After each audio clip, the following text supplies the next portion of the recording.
வாண்டலஸ்டர், நம்ம ரீனுக்கு ஒரு பையனை கண்டுபிடிச்சு கூட.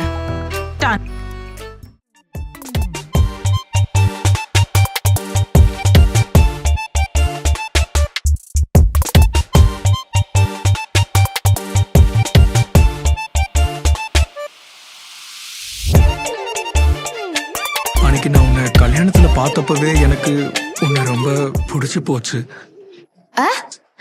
நீ அவளை ப்ரப்போஸ் பண்ணியா?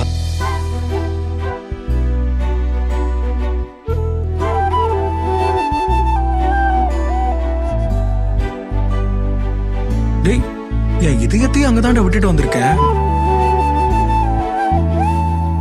காதலிக்கிறவனுக்கு கண்ணு மட்டும் இல்ல, அறிவும் கிடையாது. ஹைதராபாத்தை விட்டு இனிமேல்லாம் வர முடியாது மச்சான். நான் அவளை பயங்கரமா லவ் பண்றேன். நல்ல முடிவு. முதல்ல நீ உன்னோட கரியர் என்னன்னு டிசைட் பண்ணிட்டு அதுக்கப்புறம் லவ் எல்லாம் பண்ணு. நானும் ஜெயினும் ரொம்ப நாளா ரிலேஷன்ஷிப்ல இருக்கோம். ஏய் சச்சின், நீ நாளைக்கு என்ன பண்ணுவேன்னு பிளான் பண்ணிட்டியா? பேசுற நேரம்லாம் முடிஞ்சது. இனி நடக்க போறது யுத்தம். காலேஜ் படிக்கும்போது ஒரு பாய் ஃப்ரெண்ட் இருந்தான்.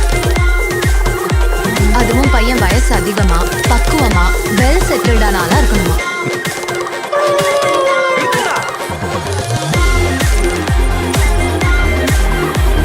I'll marry Adi. ஐயோ, கண்ணுல மண்ணை தூக்கிட்டு பொண்ணை தூக்கிட்டு போயிட்டான்ல. ரீனு, உன் மனசுல இருக்கிறத சொல்ல வேண்டிய நேரம் வந்துருச்சு. இது நடக்காது சச்சின். நீ தேவையில்லாம ஹார்ட் பிரேக் உள்ள போற.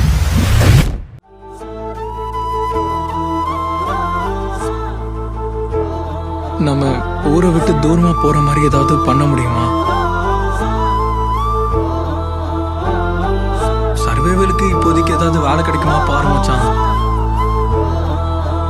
லைஃப் இஸ் வெரி அன்ஃபேர், ஸ்பெஷலா நம்மள மாதிரி ஆளுங்களுக்கு.